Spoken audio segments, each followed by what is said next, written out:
বিশ্বের সকল জীব প্রাণী ও মানুষের মুক্তির জন্য কাজ চালিয়ে যাব ইনশাল্লাহ।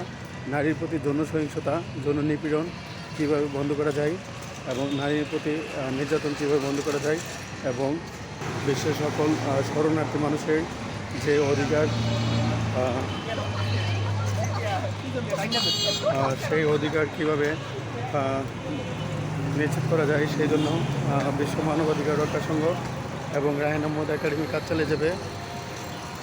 এবং বিশ্বের সকল দেশের জলবায়ু পরিবর্তন, বিশ্বের সকল দেশের পরিবেশ সুরক্ষার জন্য রায়হান আহমদ একাডেমি এবং বিশ্ব মানবাধিকার রক্ষা সংঘ কাজ চালিয়ে যাবে। বিশ্বের সকল শিশুকে শিশু শ্রম হতে বা চাইল্ড লেবারতে মুক্ত রাখার জন্য এবং বিশ্বের সকল দেশে দারিদ্র মোকাবেলা, বেকারত্ব দূরীকরণ এবং দেশের সকল মানুষকে মাদক মুক্ত করার জন্য বিশ্ব মানবাধিকার রক্ষা সংঘ এবং রায়হান আহমদ একাডেমি কাজ চালিয়ে যাবে।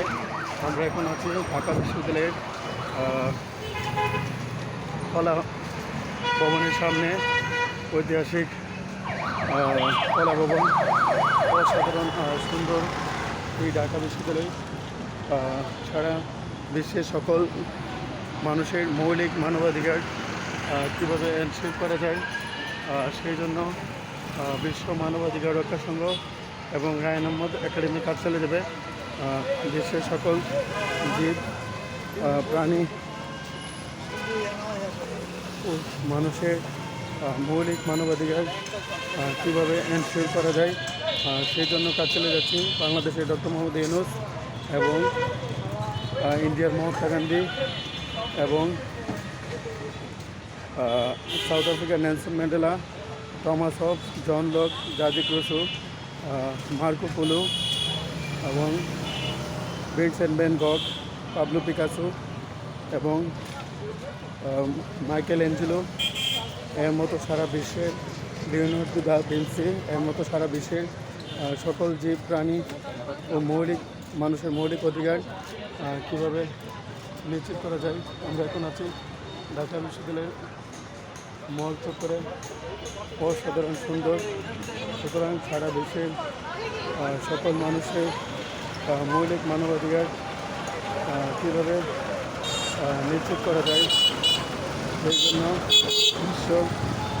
আমি ঢাকা বিশ্ববিদ্যালয়ের ডিসি চত্বরের সামনে আমরা আছি। অসাধারণ সুন্দর একটি দৃশ্য। সারা বিশ্বের সকল মানুষের মৌলিক মানবাধিকার কীভাবে এনশিওর করা যায় সেই জন্য বিশ্ব মানবাধিকার রক্ষা সংঘ ও রায়হান আহমদ একাডেমি কাজ চালিয়ে যাবে। I am working to ensure human rights, piece, justice, education for all people around the world. It is my mission to make our world great.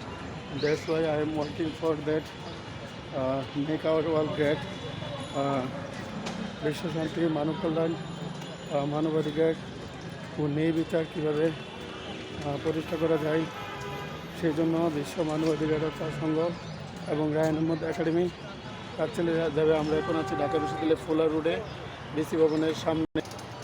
সারা বিশ্বের সকল জীব প্রাণী ও মানুষের মৌলিক মানবাধিকার কীভাবে নিশ্চিত করা যায় সেই জন্য বিশ্ব মানবাধিকার রক্ষা সংঘ ও রায়হান আহমদ একাডেমি কাজ চালিয়ে যাবে ইনশাআল্লাহ।